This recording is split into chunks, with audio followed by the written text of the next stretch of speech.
السلام علیکم ورحمۃ اللہ وبرکاتہ. کیا حال ہے آپ لوگوں کا؟ الحمد للہ. نحمده ونصلی علی رسولہ الکریم. اما بعد فاعوذ باللہ من الشیطان الرجیم. بسم اللہ الرحمن الرحیم. رب اشرح لی صدری ویسر لی امری واحلل عقدۃ من لسانی یفقہوا قولی. ذکر اذکار کا کیا حال ہے؟ چل رہے ہیں تھوڑے یا زیادہ؟ سبحان اللہ و بحمدہ پڑھنے کا کیا اجر ہے آپ بتائیے؟ سونے کا پہاڑ خرچ کرنے سے بھی زیادہ بڑا اجر ہے اس شخص کے لیے جو سبحان اللہ و بحمدہ پڑھے. خاص طور پر کب زیادہ پڑھنا؟ جب انسان خوف کھائے. کس چیز سے؟ رات کے اندھیرے سے اور دشمن سے مال خرچ کرنے سے. پڑھیے کم از کم 3 دفعہ سبحان اللہ و بحمدہ سبحان اللہ و بحمدہ. اللہم انی اسألک علما نافعا بھی پڑھیے 3 دفعہ پڑھیے. سبحان اللہ والحمد للہ ولا الہ الا اللہ واللہ اکبر بھی 3 دفعہ پڑھیے. دروشی پڑھیے کیونکہ جمعے کا دن دروشی پڑھنے کا دن ہے. کل ہم نے استغفار کے بارے میں پڑھا تھا کہ یہ مہینہ گناہوں کی بخشش کا مہینہ ہے اور اس میں ہمیں پوری کوشش کرنی ہے کہ ہم اللہ سبحانہ وتعالی سے اس مہینے کی بات پوری طرح بخشش حاصل کر چکے ہوں. نبی صلی اللہ علیہ وسلم روایت کرتے ہیں اللہ سبحانہ وتعالی سے، حدیث قدسی ہے. اللہ تعالیٰ فرماتے ہیں یا عبادی انکم تخطئون باللیل والنہار وانا اغفر الذنوب جمیعا فاستغفرونی اغفر لکم. اے میرے بندو تم دن رات خطائیں کرتے رہتے ہو اور میں تمام گناہ بخش دیتا ہوں، لہٰذا تم مجھ سے بخشش طلب کرو میں تمہیں بخش دوں گا. بخشش کے لیے سب سے اہم چیز کیا ہے کہ انسان اپنی ندامت کا اظہار کرے، اپنے گناہ پر شرمندگی. تو اس کے لیے آپ کو کرنا یہ ہے کہ اکیلے میں آج بیٹھ کر، صرف آج ہی نہیں پورا مہینہ اگر یہ عمل کرے تو بہت ہی مفید ہوگا. اکیلے میں بیٹھ کر اپنے کسی ایسے گناہ کا ذکر کریں اللہ تعالیٰ کے سامنے جو صرف آپ کو پتا ہے. اللہ نے دنیا میں وہ آپ کا گناہ چھپایا ہوا ہے، اور اللہ سبحانہ تعالیٰ سے اپنی کمزوری کا اعتراف کریں، شرمندگی اور ندامت کا اظہار کریں، اور پھر رو کر اللہ تعالیٰ سے معافی مانگیں. کیونکہ فَإِنَّهُ لَا يَغْفِرُ الذُّنُوبَ إِلَّا أَنْتَ. اللہ کے سوا کوئی بھی ایسا نہیں جو گناہوں کو معاف کر سکے. تو اس لیے بہت ضروری ہے کہ ہم ندامت اختیار کریں، شرمندہ ہوں، اپنی غلطیوں کو مانیں. اور جب ایک انسان غلطی مان لیتا ہے تو پھر التائب من الذنب کمن لا ذنب لہ. انسان اتنا صاف ہو جاتا ہے گویا اس نے کوئی گناہ کیا ہی نہیں. کمن لا ذنب لہ. اسی طرح توبہ کے لیے اگر کوئی کبیرہ گناہ سرزد ہو چکا ہے زندگی میں، پاسٹ میں، جو آپ کو ہانٹ کرتا رہتا ہے، بار بار آپ کو پریشانی ہوتی ہے، تو اس کے بارے میں کیا کرنا چاہیے؟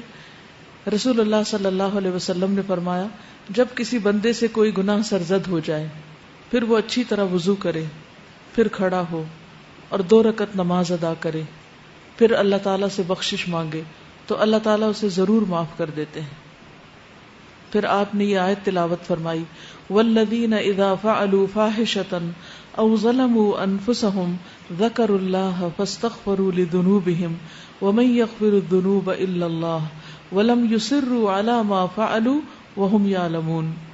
اور پرہیزگار وہ لوگ ہیں کہ جب ان سے کوئی بے حیائی کا کام ہو جائے، انسان ہے نا غلطیاں ہو جاتی ہیں اور بعض اوقات تو ہم ریئلائز بھی نہیں کرتے کہ غلطی ہو چکی ہے، یا وہ اپنی جانوں پر ظلم کر بیٹھے تو وہ فوراً اللہ کو یاد کرتے ہیں، دیر نہیں لگاتے اور اپنے گناہوں کی معافی مانگتے ہیں. اور اللہ کے سوا اور کون ہے جو گناہ معاف کر سکتا ہو؟ اور کون ہے؟ کوئی بھی تو نہیں. ساری دنیا بھی اگر ہمیں پاک باز پاک دامن قرار دے دے اور یہ کہے کہ آپ تو بہت ہی نیک لوگ ہیں اور سرٹیفکیٹ جاری کر دے اور ایوارڈ اس پر دے دے ہمیں کہ ہم نیک ہیں، لیکن ہم نیک نہیں ہو سکتے جب تک کہ ہمیں اللہ سبحانہ تعالیٰ کی طرف سے نجات کا پروانہ نہ مل جائے. تو اس لیے بہت ضروری ہے کہ ہم خاص طور پر اللہ سبحانہ تعالیٰ کی طرف رجوع کریں، اور نماز جو کہ برائیوں کو مٹا دیتی ہے تو توبہ کے نوافل کا اہتمام کریں. یعنی جب بھی دل میں پریشانی آئے کسی گناہ کی تو اس کے علاج کے لیے نفل پڑھیں. اور پھر وہ دانستہ اپنے کیے پر اصرار نہیں کرتے، یعنی جو غلطی ان سے ہو گئی اسے بار بار دہراتے نہیں۔ اس استغفار کا فائدہ کیا ہوگا؟ انسان اللہ کے عذاب سے محفوظ رہے گا۔ آپ بڑی بڑی پریشانیوں سے، تکلیفوں سے، بیماریوں سے، حادثات سے محفوظ رہیں گے۔ نبی صلی اللہ علیہ وسلم نے فرمایا العبد آمن من عذاب اللہ ما استغفر اللہ، بندہ جب تک اللہ سے استغفار کرتا رہتا ہے اس وقت تک اللہ کے عذاب سے محفوظ رہتا ہے۔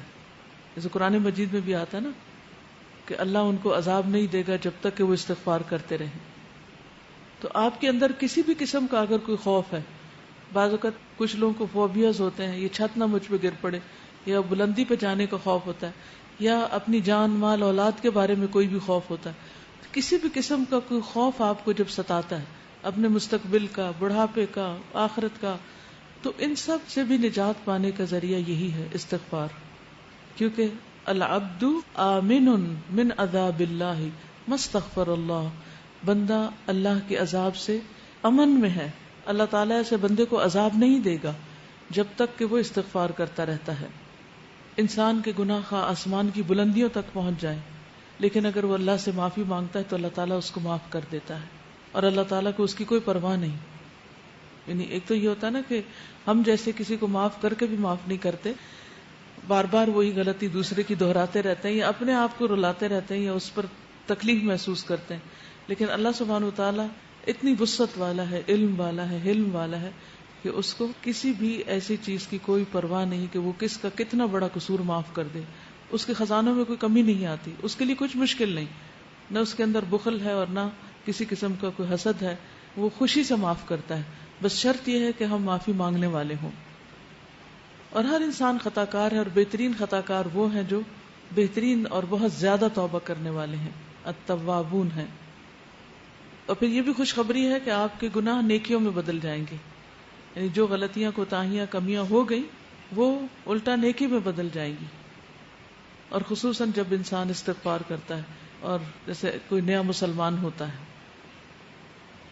اسی طرح اپنی بک آف ڈیڈ کے بارے میں کبھی کبھی ہمیں ضرور فکر لگتی ہے کہ پتہ نہیں اس میں کیا لکھا ہوا کس درجے کا سامنے آئے گا، اور اسے دیکھ کر ہماری کیفیت کیا ہوگی، ہمیں اتنی شرمندگی ہوگی، ہم اسے فیس کر سکیں گے یا نہیں۔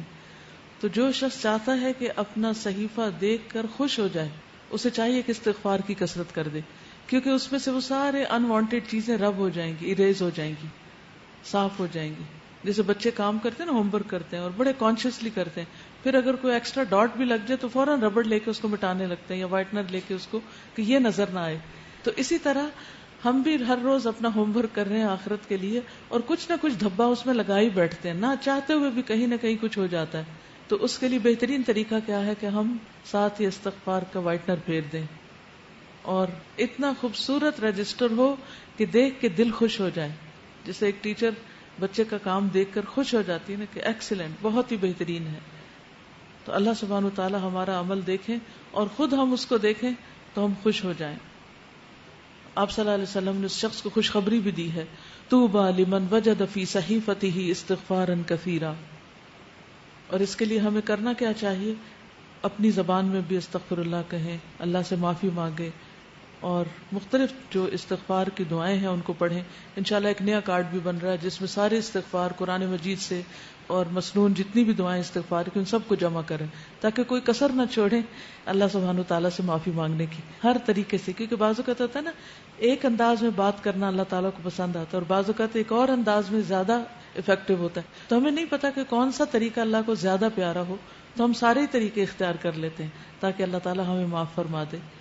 اور عام طور پر جو کثرت سے آپ چلتے پھرتے پڑھ سکتے ہیں، وَاسْتَغْفِرُ اللَّهَ الْعَظِيمَ الَّذِي لَا إِلَٰهَ إِلَّا هُوَ الْحَيُّ الْقَيُّومُ وَأَتُوبُ إِلَيْهِ، اس کا اتنا زیادہ اجر بتایا جاتا ہے کہ اگر کوئی میدان جنگ سے بھاگا، اور یہ کبیرہ گناہ ہے میدان جنگ سے بھاگنا، تو اس کو بھی معاف کر دیا جاتا ہے جو شخص یہ پڑھتا ہے، استغفر اللہ العظیم الذی لا الہ الا هو الحی القیوم واتوب الیہ۔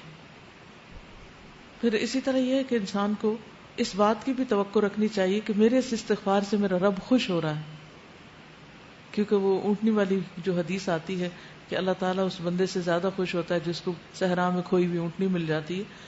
تو جب ہم استغفار کرتے ہیں تو یہ کوئی معمولی فعل نہیں ہے. اللہ سبحانہ تعالیٰ اپنے بندے سے راضی ہو جاتے ہیں, خوش ہو جاتے ہیں. اور پھر آئندہ کے لیے گناہوں سے ڈرتے بھی رہنا چاہیے. یہ نہیں کہ انسان دلیر ہو جائے کہ اللہ تعالیٰ خوش ہوتے ہیں تو پھر میں اور جی بھر کے گناہ کر لوں. نہیں, مومن جو ہے وہ گناہ کو اپنے اوپر پہاڑ کی طرح سمجھتا ہے, جیسے کوئی پہاڑ گر گیا اس پر, اتنا پریشان ہوتا ہے, وہ اتنا تکلیف اٹھاتا ہے گناہ کر کے. اور منافق جو ہوتا ہے یا فاجر, وہ ایسے جیسے ناک پہ بیٹھی مکھی اور اس کو ہاتھ کے اشارے سے اڑا دے, یعنی اسے معمولی سی چیز ہے. اور پھر صبح شام سید الاستغفار بھی انسان پڑھتا رہے. اور ہر مجلس کے اختتام پر, جیسے ہم اس مجلس کے, حالانکہ ہم قرآن پڑھ رہے ہوتے ہیں لیکن پڑھتے اور پڑھاتے ہوئے ہو سکتا ہے کوئی ایسی بات منہ سے نکل جائے جو اللہ تعالیٰ کو پسند ہے, اور بھول چوک تو لازم ہے, ہو ہی جاتی ہے, نہ کرتے ہوئے بھی ہو جاتی ہے. تو ایسی ساری چیزوں اور کمیوں کوتاہیوں کا جو طریقہ ہے وہ پھر استغفار میں ہی ہے. اور وہ کیا ہے؟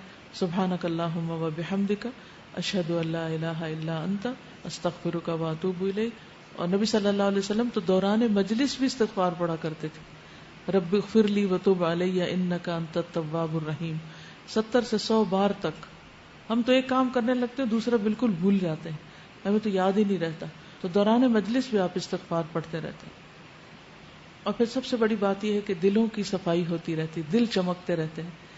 کیونکہ دل اگر چمکتے رہیں گے تو ہم خوش بھی رہیں گے, اور نہ کوئی خوف ہوگا نہ غم ہوگا.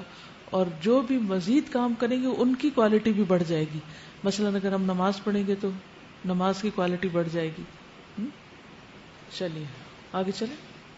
11واں پارہ.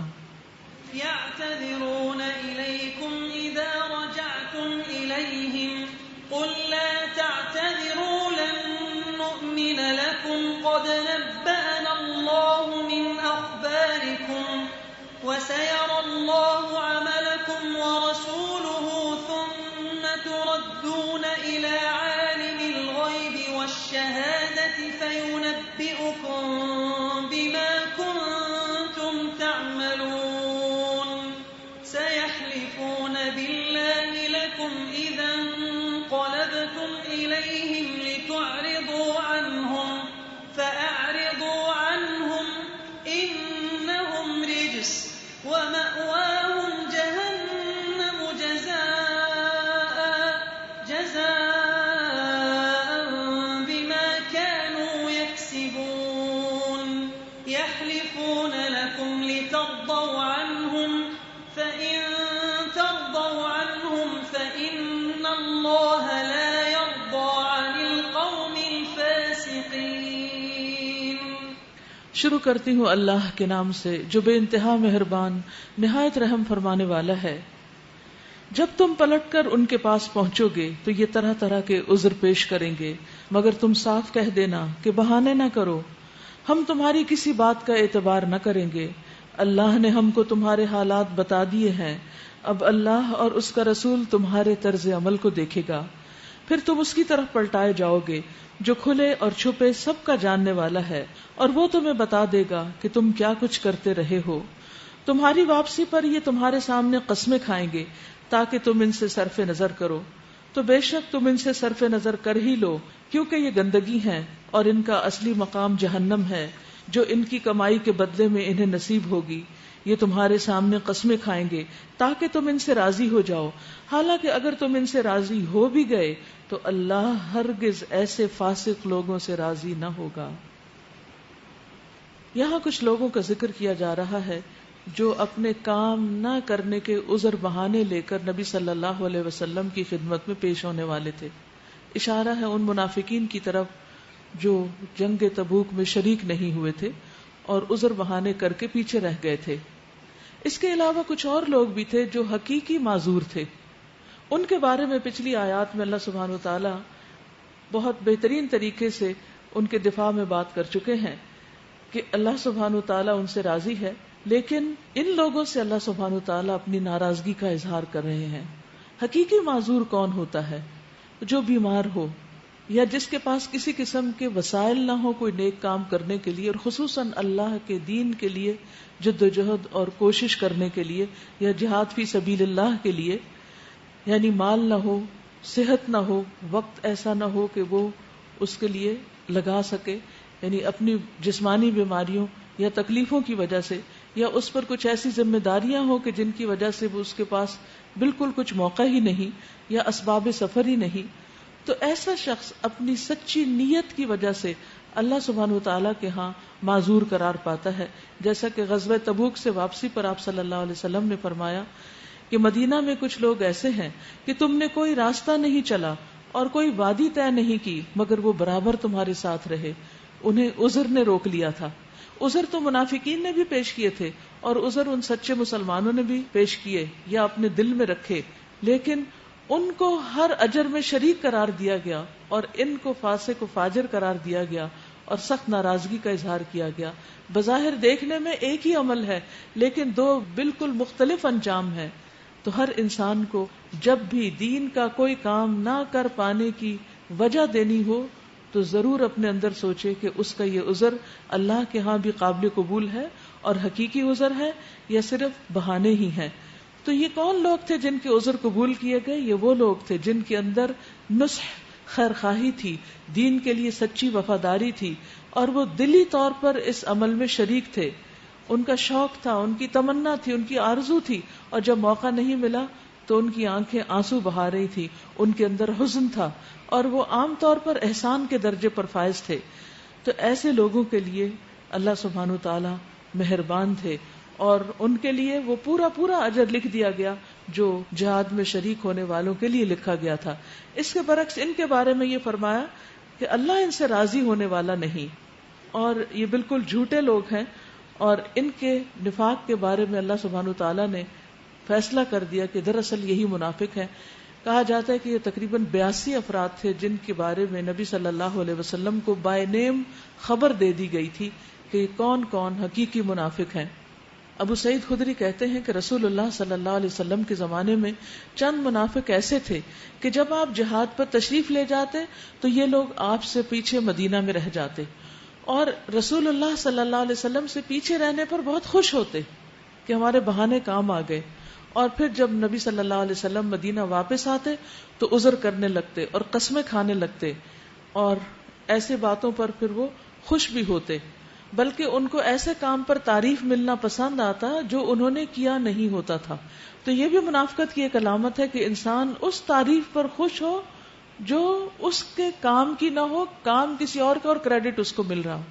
جو سچا مومن ہوتا ہے وہ ڈر جاتا ہے ایسی تعریف سے کہ میں نے تو کچھ کیا نہیں، یہ تو میری محنت نہیں، یہ تو کسی اور کی ہے اور مجھے تعریف کیوں مل رہی ہے.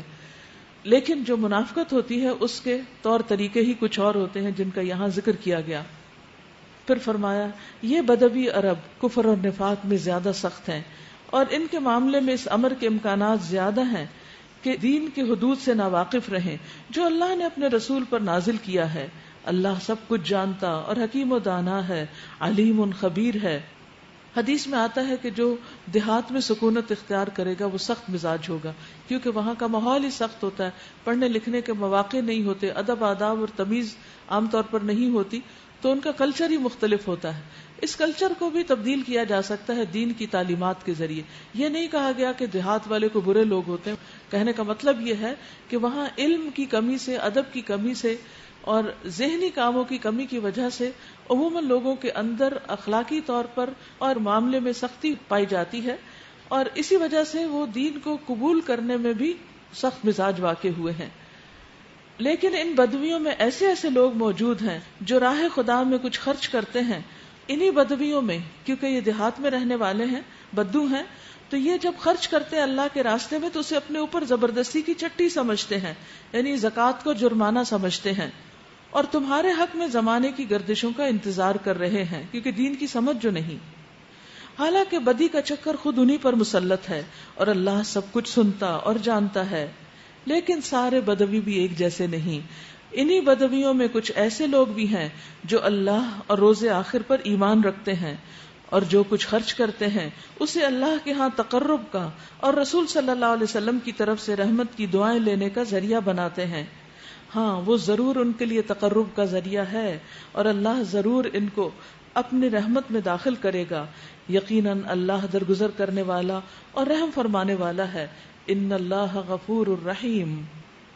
صدقہ جو ہے وہ انسان کے لیے اللہ سبحانہ وتعالیٰ کی قرب کا ذریعہ بنتا ہے. یعنی جب آپ کے دل میں یہ چاہت ہو کہ میں اللہ کے مقرب بندوں میں شامل ہو جاؤں تو اس کے لیے صدقہ کریں، خواہ چھوٹی سی کوئی چیز ہی کیوں نہ ہو. یعنی جس کا صلہ کسی بندے سے نہ چاہیں، صرف اور صرف اپنے رب سے چاہیں، کیونکہ اللہ سبحانہ وتعالیٰ اس بندے کے پاس ہوتے ہیں جو بندوں کی مدد میں ہوتا ہے. رسول اللہ صلی اللہ علیہ وسلم نے فرمایا، اللہ عز و جل قیامت کے دن فرمائے گا، اے ابن آدم، میں نے تجھ سے کھانا مانگا تھا لیکن تو نے مجھے کھانا نہیں کھلایا. وہ کہے گا، اے میرے رب، میں تجھے کیسے کھانا کھلاتا حالانکہ تو رب العالمین ہے. تو اللہ تعالیٰ فرمائے گا، کیا تو نہیں جانتا کہ میرے فلاں بندے نے تجھ سے کھانا مانگا تھا لیکن تو نے اسے کھانا نہ کھلایا؟ کیا تو نہیں جانتا کہ اگر تو اسے کھانا کھلاتا تو تو مجھے اس کے پاس پاتا یا تو اسے میرے پاس پاتا؟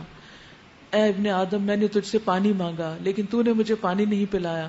وہ کہے گا، اے میرے رب، میں تجھے کیسے پانی پلاتا حالانکہ تو رب العالمین ہے. اللہ تعالیٰ فرمائے گا، میرے فلاں بندے نے تجھ سے پانی مانگا تھا لیکن تو نے اسے نہیں پلایا. اگر تو اسے پانی پلاتا تو مجھے اپنے پاس پاتا، یعنی میرا قرب حاصل ہوتا تمہیں. اب آپ دیکھیے کہ کتنی دفعہ ایسے ہوتی ہے کہ گھر میں ہی کوئی شخص، کوئی بچہ یا بڑا، کوئی نہ کوئی ہم سے پانی مانگ لیتا ہے تو ہم اس وقت کتنے آوازار ہوتے ہیں کہ ہم اپنا کام چھوڑ کر اٹھ کے پانی پلائیں. تو ایسی صورت میں انسان کو کبھی بھی کوتاہی نہیں کرنی چاہیے، خصوصاً جو کام نفس کے خلاف جا کے کرنے والے ہوں ان پر بڑے اجر کی توقع رکھیں. اور ایسے ہی چیزیں جب انسان کے اندر سے میل کچیل دور کرتی ہیں اور اللہ کی خاطر انسان کام کرتا ہے تو پھر وہ اللہ تعالیٰ کو اپنے قریب پاتا ہے.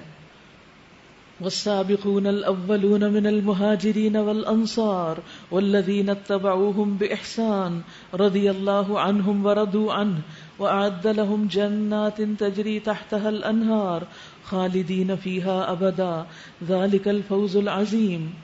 وہ مہاجر و انصار جنہوں نے سب سے پہلے دعوت ایمان پر لبیک کہنے میں سبقت کی، یعنی مقربین کون ہے؟ السابقون السابقون اولئک المقربون. تو نیکی کے کام میں سبقت کرنا اللہ کا مقرب بناتا ہے. نیز وہ جو بعد میں راست بازی کے ساتھ ان کے پیچھے آئے، اللہ ان سے راضی ہو گیا. رضی اللہ عنہم ورضوا عنہ، اور وہ اللہ سے راضی ہو گئے. اللہ نے ان کے لیے ایسے باغ مہیا کر رکھے ہیں جن کے نیچے نہریں بہتی ہوں گی اور وہ ان میں ہمیشہ رہیں گے. یہی عظیم الشان کامیابی ہے. ابو سعید خدری روایت کرتے ہیں کہ رسول اللہ صلی اللہ علیہ وسلم نے فرمایا، اے ابو سعید، جو اللہ کے رب ہونے، اسلام کے دین ہونے اور محمد صلی اللہ علیہ وسلم کے نبی ہونے پر راضی ہو، اس کے لیے جنت واجب ہو گئی.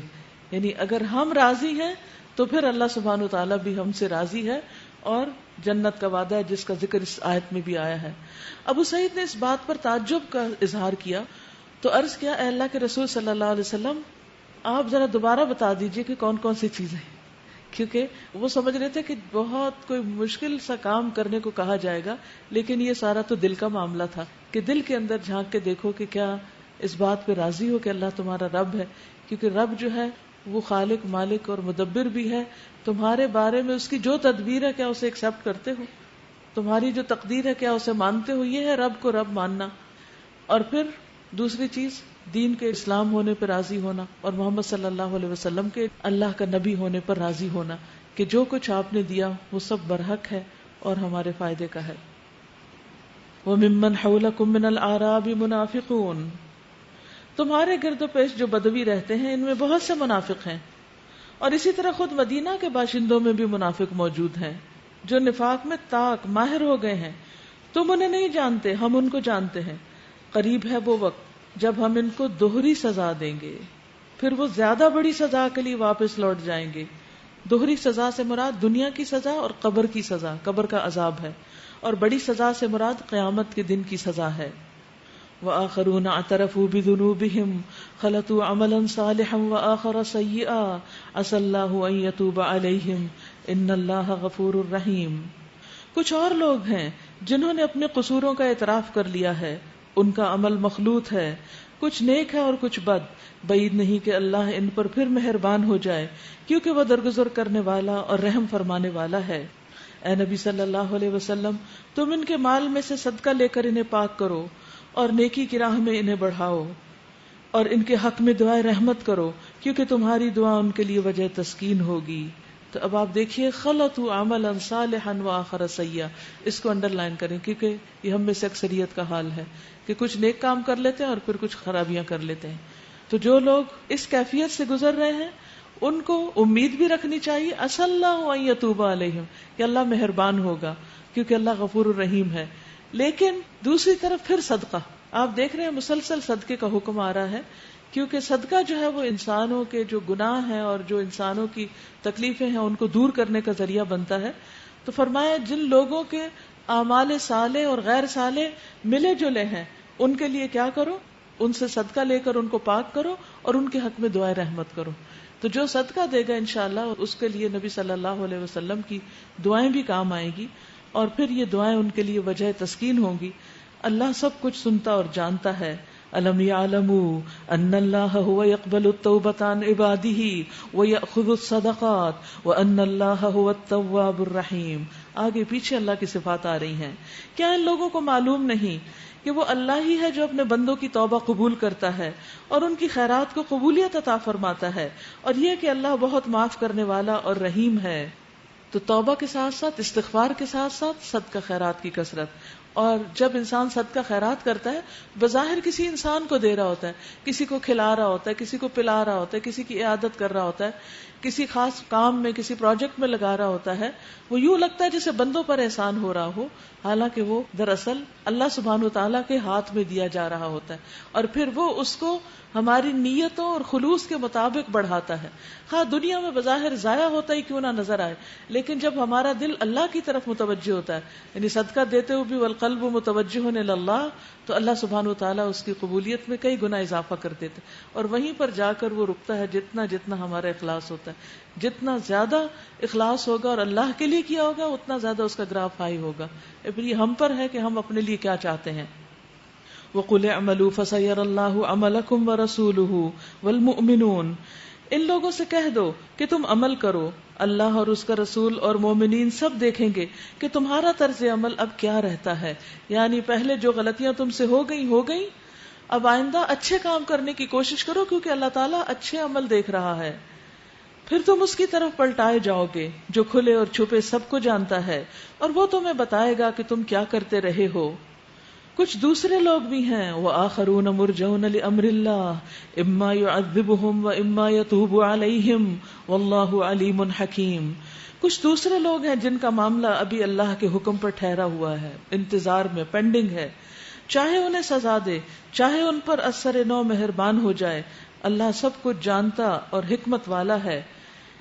یعنی یہ ایسے لوگ تھے جن کا معاملہ کچھ درمیانہ سا تھا، نہ ان کے نفاق کا فیصلہ کیا جا سکتا تھا اور نہ ہی ان کے مومن ہونے کا. تو یہ بھی جو پچھلی کیٹیگری ہے اس سے ملتے جلتے لوگ تھے، لیکن ان کے بارے میں اللہ تعالیٰ نے ابھی فیصلہ نہیں دیا، یعنی فیصلہ پینڈنگ ہے. ابھی دیکھا جائے گا کیا عمل کرتے ہیں، اور جس طرف ان کا رخ زیادہ ہو گیا اس طرف کی کیٹیگری میں ان کو ڈال دیا جائے گا. تو پھر اصل بات کیا ہے؟ اللہ سبحانہ وتعالیٰ کیا دیکھتا ہے؟ عمل دیکھتا ہے کہ یہ کتنے شرمندہ ہوتے ہیں اپنے برے اعمال پر، اور کتنے زیادہ نیک اعمال کرتے ہیں، اور کتنی زیادہ اللہ سبحانہ وتعالیٰ کی طرف رغبت کرتے ہیں. تو ہم میں سے ہر شخص کو پھر اپنی فکر کرتے رہنا چاہیے کہ ہم اپنی غلطیوں کو مان کر کتنا اللہ کی طرف راغب ہوتے چلے جا رہے ہیں.